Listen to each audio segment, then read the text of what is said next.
the shadowy depths of the Scandinavian forests, where the pine trees stood tall and the mist hung heavy in the air. A terror whispered through the lands of the Vikings. Tales spread like wildfire, igniting fear in even the most hardened of warriors. The story spoke of a monstrous, hairy creature, half man, half beast, who stalked the night, leaving behind mutilated bodies and broken villages in its wake. The creature, known to some as the Beast and to others as Bigfoot, was said to be bloodthirsty and relentless, a demon that took pleasure in the hunt and the kill. Entire Viking parties had ventured into the forests to track and slay the beast, but none returned.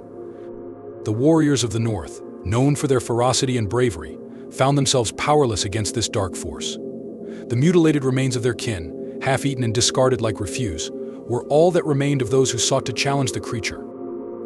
Fear began to spread through the hearts of even the mightiest jarls, and whispers of Bigfoot became hushed, spoken only in the safety of the longhouses. In their desperation, the Vikings turned to ancient rites. Sacrifices were made to appease the creature, offerings of livestock, gold, and even the blood of prisoners. But the offerings did nothing to stay the beast's hand. More and more Vikings disappeared, and the fear that gripped the land deepened, casting a shadow over the once unstoppable Norsemen. But there was another who watched from the shadows, a being older than the forests themselves, a hunter from beyond the stars. The Yacha, an ancient predator, had observed the chaos wrought by Bigfoot for many months. This Yacha was no ordinary hunter. He was a legend among his kind, having survived millennia of hunts across countless worlds. His armor bore the marks of 1,000 battles, and his collection of trophies spoke of conquests over the deadliest of prey. The Yacha had seen many worthy adversaries in his long life, but none intrigued him quite like this Bigfoot. The creature's raw power, its brutal efficiency, and its cunning in the hunt impressed even this ancient predator. The Yacha decided that this beast was worthy of his attention. The hunt would begin. The Yacha moved silently through the forest, his cloaking device rendering him nearly invisible against the backdrop of trees and mist. The forest was ancient, its dense canopy blocking out much of the moonlight, leaving the terrain bathed in shadows. The Yacha's senses were heightened. Every rustle of leaves, every distant howl of a wolf, was processed and analyzed by his advanced technology. His thermal vision scanned the terrain, seeking out the unique heat signature of Bigfoot, a massive, warm-blooded entity that stood out starkly against the cold Scandinavian night. This was no ordinary hunt. The Yacha knew that to take down such a powerful creature, he would need to be patient, to study his prey, and to strike at the perfect moment. For days he observed Bigfoot as it stalked its territory. The Yacha perched high in the trees, his keen eyes following the creature's every move. Bigfoot was a master of ambush, a shadow in the night that moved with uncanny silence for its size. The beast knew the forest intimately, using the terrain to its advantage, disappearing into the underbrush and reappearing only when it was ready to strike. The Yacha watched as Bigfoot approached a Viking village in the dead of night, slipping past sentries with ease.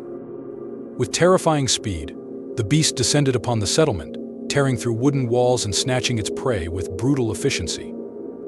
The Yacha remained hidden, recording every detail. He noted how Bigfoot used the dense forest to conceal itself, attacking swiftly and retreating just as quickly. The creature's strength was immense, capable of snapping thick logs like twigs and tearing through armor with its claws. But it was more than just brute force. Bigfoot exhibited a cunning intelligence, laying traps for those who dared pursue it, leading them into ambushes where it had the upper hand. The Yacha observed how the beast avoided open areas, preferring the cover of thick trees and the protection of the mist. It was clear that Bigfoot was not just a creature of raw power, it was a hunter in its own right, with instincts honed by years, perhaps centuries, of survival in these unforgiving forests. The Yacha was impressed. This creature was no mindless brute, it was a worthy adversary, one that demanded respect and careful planning. The more the Yacha watched, the more he learned about Bigfoot's patterns.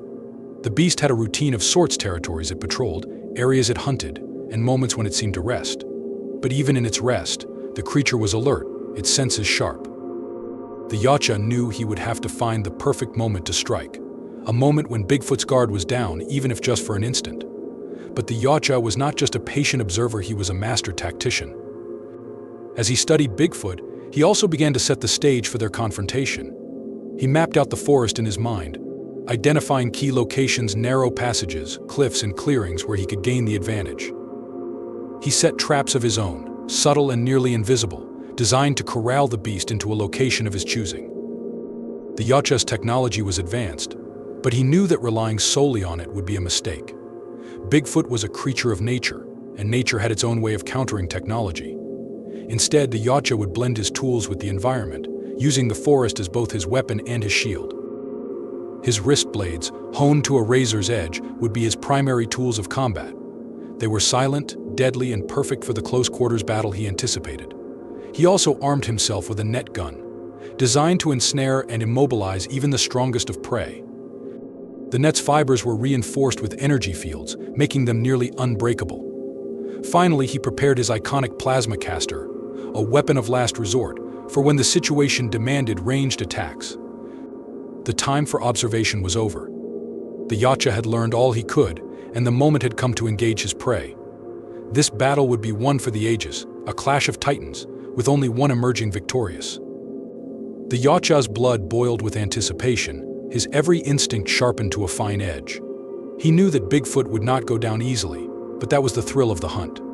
The greater the challenge, the sweeter the victory. As the night deepened, the Yautja made his final preparations. He moved with purpose now, setting his traps, marking the terrain, and preparing for the confrontation that would define his legacy. He could feel the tension in the air, a palpable energy that signaled the impending clash. The forest, so familiar to Bigfoot, would soon become a battleground, a stage for a duel that would echo through the ages. The Yautja's heartbeat slowed, his breath steady. The hunt was no longer a pursuit, it was a dance, a lethal ballet where every move had been rehearsed, every possibility calculated. The Yautja was ready, and as the first light of dawn began to creep over the horizon, he knew that soon, very soon, he would face Bigfoot in the ultimate test of strength, skill, and will. The night was eerily quiet as the Yautja made his move. He had tracked Bigfoot to a clearing deep within the forest, a place where the trees parted to reveal a sky full of stars. The Yautja's cloaking device shimmered as he deactivated it, revealing his massive armored form. He let out a roar that echoed through the trees, a challenge to the beast. Bigfoot emerged from the shadows, its massive form looming over the forest floor. Its fur was matted with blood, and its eyes glowed with a primal intelligence. It recognized the Yautja as a threat, a rival in the hunt. The beast snarled, baring its teeth, and charged. The Yautja met the charge head-on, his wrist blades flashing in the moonlight. The two titans clashed in a violent explosion of power and fury. Bigfoot's claws raked across the Yautja's armor, leaving deep gouges, but the predator was quick to respond, driving his blades into the beast's side. Bigfoot roared in pain but did not retreat.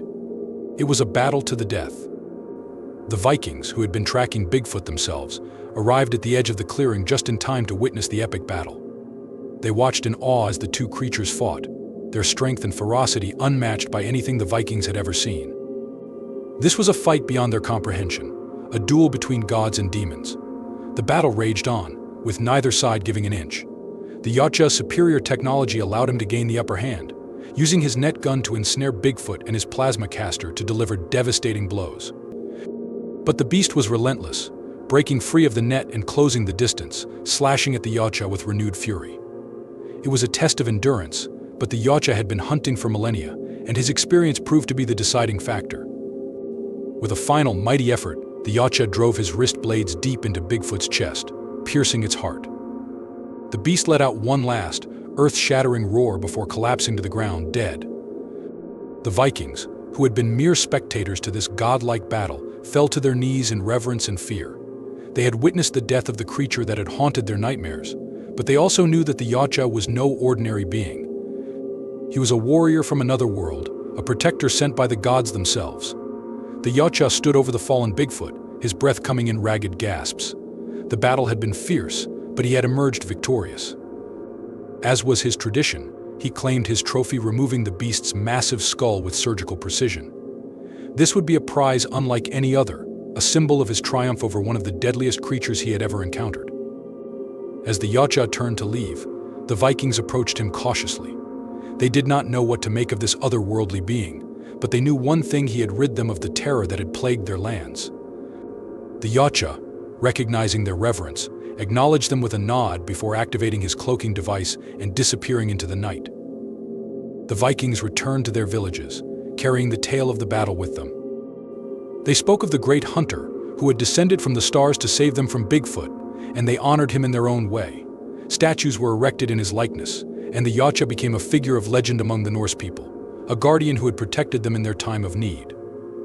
For centuries, the story of the Yacha and Bigfoot was passed down through generations, a tale of bravery, strength, and the eternal hunt.